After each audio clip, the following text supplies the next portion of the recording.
নমস্কার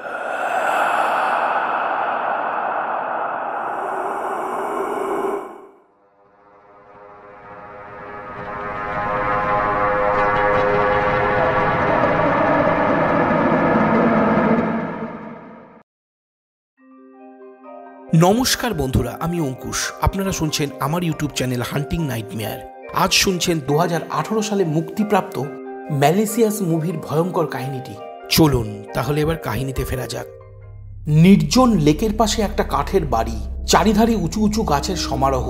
রাত তখন গভীর। একজন ভদ্রলোক ঘরে সোফায় বসে মদ্যপান করছেন ও ফায়ার প্লেসের উপর রাখা একটা ছবিকে বারবার দেখছেন। তার চোখে মুখে ফুটে আছে এক বিস্ময়ের ছাপ। পাশের ঘরে ওনার অন্তঃসত্ত্বা স্ত্রী গভীর ঘুমে ডুবে আছেন। হঠাৎ কিছু ভাঙা শব্দে স্ত্রীর ঘুম ভেঙে গেল।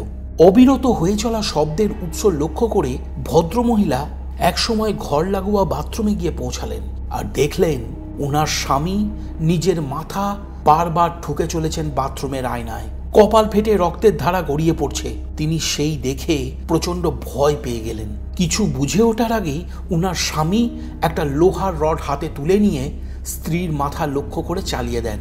সঙ্গে সঙ্গে তার মৃত্যু হয়। এই ঘটনার কয়েক বছর পর এক সুখী দম্পতিকে দেখা যায়, যারা গাড়িতে করে যাচ্ছিলেন তাদের নতুন বাড়ির উদ্দেশ্যে।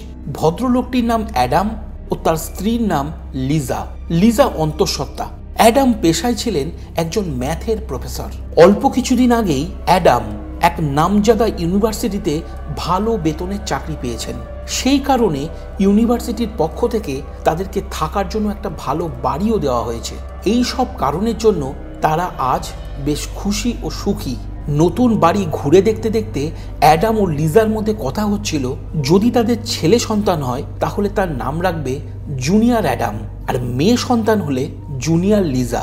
আসলে আমেরিকাতে নিজের নামের অনুকরণেই সন্তানের নাম রাখা যায়, শুধু যোগ হবে জুনিয়র কথাটা। পুরো বাড়িটাই সুন্দরভাবে আসবাবপত্র দিয়ে সাজানো ছিল।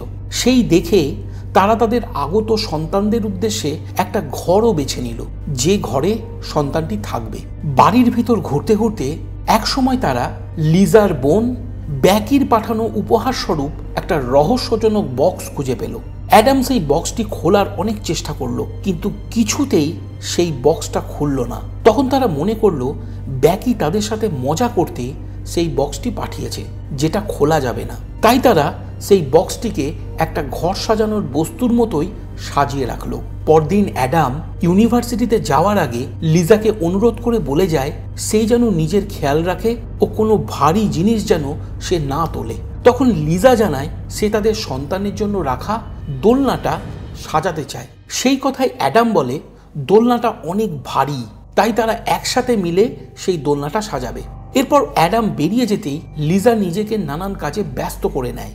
হঠাৎ তার নজর পড়ে সেই বক্সটার উপরে, যেটা গতদিন অনেক চেষ্টা করেও অ্যাডাম খুলতে পারেনি। বক্সটা লিজার হাতে পড়তেই সেটা অদ্ভুতভাবে খুলে যায়, আর সেই বক্সের মধ্যে কিছুই দেখতে পাওয়া যায় না। তাই সেই বক্সটিকে পুনরায় সেখানে রেখে দিয়ে লিজা নিজের সন্তানের ঘর সাজাতে চলে যায়। ও খুব সহজেই সেই ভারী দোলনাটিও সাজিয়ে ফেলে। দোলনা সাজানো হলে সে জগিং করার উদ্দেশ্যে বেরিয়ে পড়ে বাড়ি লাগোয়া জঙ্গলের পথে। একটা কাঠের সেতুকে পিছনে ফেলে জঙ্গলের একটা নির্জন জায়গায় এসে পড়লে লিজা সেই মহিলাকে দাঁড়িয়ে থাকতে দেখে, যাকে একসময় তার স্বামী লোহার রড দিয়ে আঘাত করে হত্যা করেছিল। মহিলাটি রক্তমাখা অবস্থায় কাঁদতে কাঁদতে লিজার দিকে এগিয়ে যায় আর বলে সে নিজের সন্তানকে হারিয়ে খুব কষ্টে আছে, তার শরীরও ভালো নেই। এই কথা শুনে লিজা মনস্থ করে তাকে সাহায্য করবে। ঠিক তখন সেই মহিলা অন্য ধরনের কথা বলতে শুরু করে। সে বলে তুমিও তোমার সন্তানকে হারাবে, কারণ ওই সন্তান আর তোমার নেই।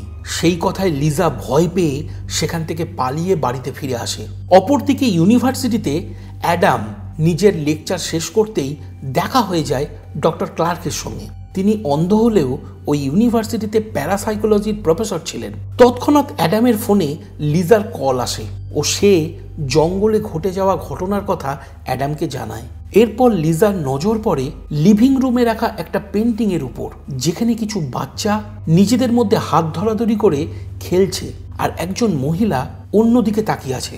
ব্যাপারটা দেখে লিজা অবাক হয়ে যায়, কারণ আগের দিন সে দেখেছিল পেন্টিংয়ে থাকা মহিলাটি বাচ্চাদের দিকে চেয়ে তাদের খেলা দেখছিল, কিন্তু আজ সে অন্যদিকে চেয়ে আছে। ঠিক তখন বাড়ির বাইরে একটা ছায়ামূর্তির আবির্ভাব হয়। দেখে মনে হয় পেন্টিংয়ের মধ্যে থাকা মহিলাটি সেই ছায়ার দিকেই চেয়ে আছে। হঠাৎ বাড়ির কলিং বেল বেজে ওঠে। লিজা দরজা খুলে দেয়, কিন্তু সে কাউকে বাড়ির বাইরে দাঁড়িয়ে থাকতে দেখে না। এমন সময় শোনা যায় বাচ্চার কান্নার শব্দ। লিজা শব্দের উৎস লক্ষ্য করে পৌঁছে যায় তাদের সন্তানের জন্য বেছে রাখা ঘরে, আর সে দেখে দোলনায় শুয়ে একটা বাচ্চা কাঁদছে। বাচ্চাটিকে কোলে তুলে নিতেই চকিতে সেই বাচ্চাটার চেহারা বদলে গিয়ে এক ভয়ঙ্কর রূপ ধারণ করে। সেই বীভৎস রূপ দেখে লিজা চিৎকার করে সেখানেই অজ্ঞান হয়ে পড়ে যায়। শুরু হয় তার রক্তক্ষরণ। সন্ধ্যের সময় অ্যাডাম বাড়ি ফিরে আসলে লিজাকে মেঝেতে পড়ে থাকতে দেখে দ্রুত হসপিটালে নিয়ে যায়। ডাক্তার অনেক চেষ্টা করে লিজাকে বাঁচিয়ে নিলেও তার বাচ্চাকে বাঁচাতে পারে না। সেই সূত্রে ডাক্তার আরও জানায় যে লিজা আর কখনো মা হতে পারবে না। এরপর অ্যাডাম লিজার সঙ্গে দেখা করতে হসপিটালের বেডে যায়। অ্যাডাম লিজাকে প্রশ্ন করে, কেন এমনটা হলো? তুমি কি কোনো ভারী জিনিস তুলেছিলে? উত্তরে লিজা সবকিছু বলে, কিভাবে সে কান্নার শব্দ শুনে ঘরে যায়, বাচ্চাটাকে কোলে নেয়, আর তখনই তার রূপ বদলে বিভৎস রূপ ধারণ করে। ভয় পেয়ে সে জ্ঞান হারায়। তারপর তার আর কিছুই মনে নেই। ঠিক তখন লিজার বোন ব্যাকি সেখানে উপস্থিত হয়। লিজাকে বলে, আমি এসে গেছি, কোনো চিন্তা নেই, তুমি খুব তাড়াতাড়ি সুস্থ হয়ে উঠবে। এই কথা বলে সে কিছুদিন তাদের বাড়িতে থাকার জন্য অনুমতি চেয়ে নেয়। কিন্তু বাইরে আসতেই অ্যাডাম ব্যাকিকে বলে, তুমি ফিরে যাও। উত্তরে ব্যাকি বলে সে ততদিন লিজার কাছে থাকবে যতদিন না লিজা সুস্থ হয়ে উঠছে। পরদিন লিজা হসপিটাল থেকে ডিসচার্জ হয়ে নিজের বাড়িতে ফিরে আসতেই অলৌকিক সব ঘটনা ঘটতে শুরু হয়। অ্যাডাম যখন দোলনার সামনে মেঝেতে পড়ে থাকা লিজার শরীরের রক্ত পরিষ্কার করতে যায়, তখন সে সেই রহস্যময় বক্সটি খুঁজে পায় আর দেখে বক্সের ঢাকনা খোলা যাচ্ছে। বক্সটা হাতে করে অ্যাডাম লিজার কাছে গিয়ে বলে, বক্সটা খুলে গেছে। উত্তরে লিজা বলে সে জানে, কারণ সে ওই বক্সটা খুলেছিল। এরপর লিজা অ্যাডামকে বলে, তুমি বক্সটা লিভিং রুমে রেখে এসো। এই কথায় অ্যাডাম বলে এই বক্স সে তাদের সন্তানের জন্য বেছে রাখা ঘর থেকে পেয়েছে।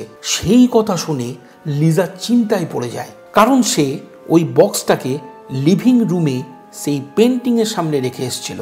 এরপর অ্যাডাম যখন সেই বক্সটাকে লিভিং রুমে পেন্টিংয়ের সামনে রাখতে যায়, তখন সেখানে ব্যাকি এসে বলে এই বক্সটা সে নিলামে কিনে লিজাকে উপহার স্বরূপ দিয়েছিল। পরদিন গভীর রাতে অ্যাডামের ঘুম ভাঙতেই সে দেখে বিছানায় লিজা নেই। তখন সে লিজাকে খুঁজতে থাকে। এমন সময় লিজাকে লিভিং রুমে সেই পেন্টিংয়ের সামনে দাঁড়িয়ে থাকা অবস্থায় দেখা যায়। অ্যাডাম সেখানে গেলে লিজা বলে এই পেন্টিংয়ে পরিবর্তন হয়েছে। পেন্টিংয়ের মধ্যে খেলতে থাকা বাচ্চাগুলো এখন তাদের মায়ের দিকে চেয়ে আছে, এমনটা আগে ছিল না। এর মানে বোঝা যায় পেন্টিংয়ের মধ্যে থাকা দৃশ্য বারবার পরিবর্তিত হচ্ছে। কিন্তু অ্যাডাম এই ব্যাপারটা বিশ্বাস না করে বলে পেন্টিংয়ে কোনো পরিবর্তন হয়নি। পরদিন ভোরে লিজা ও ব্যাকি একসাথে বসে যোগা করছিল। এমন সময় দোতলার একটা ঘর থেকে বাচ্চার কান্নার শব্দ শোনা গেল। শব্দ শুনে লিজা তাদের সন্তানের ঘর লক্ষ্য করে এগিয়ে গেল, আর সেখানে পৌঁছাতেই সে দেখল দোলনায় আবারও একটা বাচ্চা শুয়ে আছে। শুধু আকৃতিতে সেই বাচ্চাটা বড় হয়ে গেছে। প্রচন্ড ভয় পেয়ে লিজা সেই কথাটা ব্যাকিকে জানায়, কিন্তু ব্যাকি দোলনায় কাউকে দেখতে পায় না। আসলে সেই বাচ্চাটিকে একমাত্র লিজাই শুধু দেখতে পেত। রাতে অ্যাডাম বাড়িতে ফিরে এলে লিজা তাকে সব কথা বলে। উত্তরে অ্যাডাম জানায় সে আর কোনোদিনও মা হতে পারবে না। সেদিন একা একা ওই ভারী দোলনা সাজানো উচিত হয়নি তার। এই কথায় লিজা দুঃখী হয়। পরদিন ডাক্তার অ্যাডামকে ডেকে বলে লিজা শারীরিক দিক দিয়ে সুস্থ হয়ে উঠলেও মানসিক দিক দিয়ে সে এখনো স্বাভাবিক নয়। সেই কথা শুনে অ্যাডাম তাদের সন্তানের জন্য কেনা সকল জিনিসপত্র বাড়ি থেকে সরিয়ে দেয়।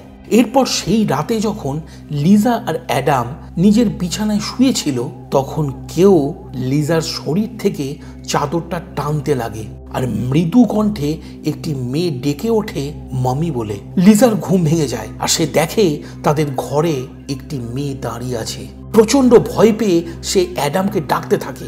সঙ্গে সঙ্গে সেই মেয়েটি তাদের ঘর থেকে অদৃশ্য হয়ে যায়। পরে অ্যাডাম ঘুম থেকে উঠলে লিজা তাকে মেয়েটির কথা বলে। সেই কথায় অ্যাডাম মেয়েটিকে খুঁজতে থাকে। পরদিন ভোরে লিজা অ্যাডামকে বলে, তোমাদের ইউনিভার্সিটিতে প্রফেসর ক্লার্ক রয়েছেন, যিনি এই সব রহস্যের সন্ধান করে থাকেন, হয়তো সে আমাদের কোনো সাহায্য করতে পারে।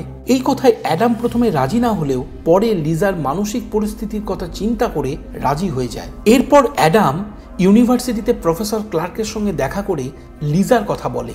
মিসক্যারেজের পর লিজা বারবার কোনো না কোনো মেয়েকে দেখতে পায়, আর ও মনে করে ওই বাড়ি হন্টেড। সেই কথায় ক্লার্ক বলে আগামীকাল সে তাদের বাড়িতে যাবে আর লিজার সঙ্গে দেখা করবে। অপরদিকে তখন ব্যাকি বাড়িতে একটা বড় আয়নার সামনে দাঁড়িয়ে নিজেকে দেখছে। ঠিক তখন হঠাৎ করে ব্যাকির প্রতিবিম্ব সচল হয়ে যায়। দেখে বোঝা যায় ব্যাকি দাঁড়িয়ে থাকলেও আয়নায় তার প্রতিবিম্ব নড়াচড়া করতে শুরু করেছে। সেই দেখে ব্যাকি ভয় পেয়ে যায়। তৎক্ষণাৎ সেই আয়নার কাঁচ থেকে ব্যাকির প্রতিবিম্ব হাত বার করে ব্যাকির মাথা ঠুকে দেয় আয়নার কাঁচের সাথে। ব্যাকি চিৎকার করে ওঠে। সেই চিৎকারের শব্দ শুনে লিজা ব্যাকির ঘরে ছুটে আসে আর দেখে আয়নার কাঁচ ভাঙা ও ব্যাকি বাথরুমে। তখন লিজা ব্যাকিকে প্রশ্ন করে, তুমি কি ঠিক আছো? বাথরুমের ভিতর থেকে ব্যাকি উত্তর দেয়, সব ঠিক আছে। কিন্তু আমরা দেখি ব্যাকির কপাল ফেটে রক্ত গড়িয়ে পড়ছে, আর বাথরুমের আয়নায় ব্যাকির প্রতিবিম্ব ব্যাকিকে ভয় দেখিয়ে চুপ করে থাকতে ইশারা করছে। এরপর সেই দিনই ব্যাকি ভয় পেয়ে তার দিদির বাড়ি ছেড়ে চলে যায়। সন্ধ্যের সময় অ্যাডাম যখন বাড়ি ফিরে আসে তখন সে দেখে লিজা মন মরা হয়ে বসে আছে, কারণ তার বোন কিছু না জানিয়ে চলে গেছে। অ্যাডাম লিজাকে বলে সে ক্লার্কের সঙ্গে দেখা করেছে আর ক্লার্ক আগামীকাল তাদের বাড়িতে আসছে। পরের দিন ডক্টর ক্লার্ক যখন তাদের বাড়িতে আসে তখন লিজা বলে তার মিসক্যারেজ এই বাড়ির জন্যই হয়েছে। সেই কথায় ক্লার্ক বলে, আমি অনুভব করে দেখেছি ও বুঝেছি এই বাড়ি হন্টেড নয়, কারণ কোনো অশরীরী বা ভৌতিক জিনিস থাকলে আমি অনুভব করতে পারতাম। তোমাদের সঙ্গে যা ঘটছে তার পিছনে এই বাড়ি নয়, অন্য কিছু আছে। এরপর ক্লার্ক সেই রহস্যময় বক্সটি খুঁজে পায়। স্পর্শ করতেই তিনি বুঝে যান সেই বক্সে কোনো ভয়ঙ্কর অপআত্মা বন্দী ছিল, আর যখনই এই বক্সটি খোলা হয়েছে তখন সেই শক্তিটি মুক্তি পেয়ে গেছে। আসলে এই বক্স যে খুলবে অপআত্মা তারই সঙ্গ নেবে। এর মানে অপআত্মা এখন লিজার সঙ্গেই আছে। এই সব ভেবেই ক্লার্ক জিজ্ঞাসা করেন, এই বক্স কিভাবে এখানে এলো? তখন অ্যাডাম বলে, এই বক্স লিজার বোন উপহার স্বরূপ দিয়েছিল। প্রথমে বক্সটি খোলা না গেলেও পরে লিজা খুব সহজেই খুলে ফেলে। সেই কথা শুনে ক্লার্ক বলে, তোমরা এই বক্স খুলেছো আর বক্স তোমাদের সন্তানকে মেরে ফেলেছে। এই কথা শুনে অ্যাডাম খুবই রেগে যায় আর ক্লার্ককে বাড়ির বাইরে বের করে দিয়ে বলে, আমি আপনাকে এনেছিলাম লিজার মন থেকে সন্দেহ দূর করানোর জন্য, কিন্তু আপনি উল্টোটা করলেন। তখন ক্লার্ক অ্যাডামকে বোঝানোর চেষ্টা করে তারা বড় কোনো বিপদের মধ্যে আছে, চাইলে তারা যে কোনো জায়গায় চলে যেতে পারে, কিন্তু সেই বিপদ কখনো তাদের পিছু ছাড়বে না। এরপর লিজাও নানানভাবে অ্যাডামকে বোঝানোর চেষ্টা করে, কিন্তু অ্যাডাম কারোর কোনো কথায় কান দেয় না। এরপর সেদিন রাতে যখন অ্যাডাম নিজের বাড়ির বাথরুমের শাওয়ারের নিচে দাঁড়িয়ে থাকে তখন কোথা থেকে একজন যুবতী মেয়ে তার সামনে এসে দাঁড়ায় আর ধীরে ধীরে অ্যাডামের খুব কাছে চলে আসে। সেই দেখে অ্যাডাম ভয় পেয়ে যায়। তখন সেই যুবতী মেয়েটি অ্যাডামকে বলপূর্বক কিস করে। পর মুহূর্তে সেই যুবতী মেয়েটি নিজের রূপ বদলে এক বৃদ্ধ মহিলার রূপ ধারণ করে। তখন অ্যাডাম প্রচন্ড ভয় পেয়ে যায় আর সে বুঝতে পারে সেখানে অস্বাভাবিক কিছু আছে। ঠিক তখন সেখানে লিজা আসে। সে অ্যাডামের অবস্থা দেখে জিজ্ঞাসা করে, তুমি কি কোনো মেয়েকে দেখেছো? উত্তরে অ্যাডাম তাকে বলে সে দুজন মহিলাকে দেখেছে। এরপর অ্যাডাম লিজার কথা মতো আবার ডক্টর ক্লার্ককে তাদের বাড়িতে নিয়ে আসে। তখন ডক্টর ক্লার্ক তাদেরকে সাহায্য করার জন্য চেষ্টা শুরু করে। তিনি অনেক অনুসন্ধানের পর বলেন, এটা একটা ফার্টিলিটি বক্স। এই বক্স শুধুমাত্র একজন গর্ভবতী মহিলাই খুলতে পারে। এই বক্সে এমন কোনো অপআত্মা বন্দী ছিল যাকে কখনোই এই জগতে রাখা যায় না।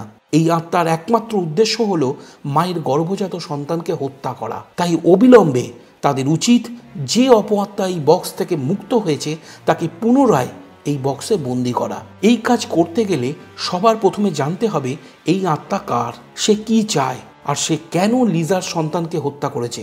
এরপর ডক্টর ক্লার্ক তাদেরকে একটা ফাইল দেয় যেখানে ওই বক্স সংক্রান্ত সব অনুসন্ধানের তথ্য ছিল। ফাইল খুলতেই জেমস আর তার স্ত্রীর তথ্য পাওয়া যায়। জেমস সেই ব্যক্তি ছিল যে কাহিনীর শুরুতে নিজের স্ত্রীকে লোহার রড দিয়ে হত্যা করেছিল। লিজা ফাইলে জেমসের স্ত্রীকে দেখে বলে সে সেদিন জঙ্গলের মধ্যে এই মহিলাকেই দেখেছিল। তখন ডক্টর ক্লার্ক বলে জেমসের স্ত্রী 2 বছর আগে মারা গেছে আর জেমস নিজের স্ত্রীকে হত্যা করার জন্য বর্তমানে জেলে আছে। জেমস জানিয়েছিল তাদের নবাগত সন্তানকে এই বক্সই মেরেছিল। এরপর তারা পুনরায় অনুসন্ধান করতে বাড়ির চারিধারে মাইকস লাগায়, যাতে সমস্ত কিছু শব্দ রেকর্ড করা যায়। কিছুক্ষণ পর একটা মেয়ের কণ্ঠস্বর শোনা যায় সন্তানের জন্য বেছে রাখা ঘর থেকে, যেখানে সেই মেয়েটি বারবার মমি মমি বলে ডাকছে। তখন ডক্টর ক্লার্ক সেই অদৃশ্য কণ্ঠস্বরকে জিজ্ঞাসা করে, তুমি কে? তখন উত্তর আসে, আমি লিজা জুনিয়র। এই কথা শুনলে লিজা প্রচন্ড ভয় পেয়ে যায়। সঙ্গে সঙ্গে ঘরের সকল আলো একে একে নিভে যেতে শুরু করে। লিজা তখন ডক্টর ক্লার্ককে বলে সে নিজের হবু সন্তানকে লিজা জুনিয়র বলে ডাকত। ঠিক তখন দোতলার ঘর থেকে কোনো বাচ্চার হাসির শব্দ শোনা যায়। ডক্টর ক্লার্ক সেই অদৃশ্য শয়তানকে উদ্দেশ্য করে বলে, তোমাকে এই বক্স থেকে মুক্ত করা হয়েছিল, এখন বলো তোমাকে আবার এই বক্সে কিভাবে ফিরিয়ে আনা যাবে।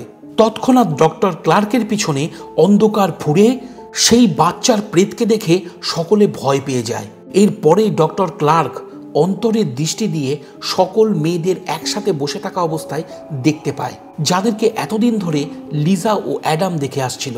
তখন ডক্টর ক্লার্ক লিজা ও অ্যাডামকে বলে, সেই শয়তান যে বক্সে বন্দী ছিল ও লিজার শয়তানকে প্রসেস করে মেরে ফেলে সেই জায়গা দখল করে নিয়েছে, আর সে এখন লিজার সঙ্গে জুড়ে গেছে। তাই লিজা যেখানেই যাক না কেন সেই শয়তানও তার সঙ্গে সঙ্গেই যাবে।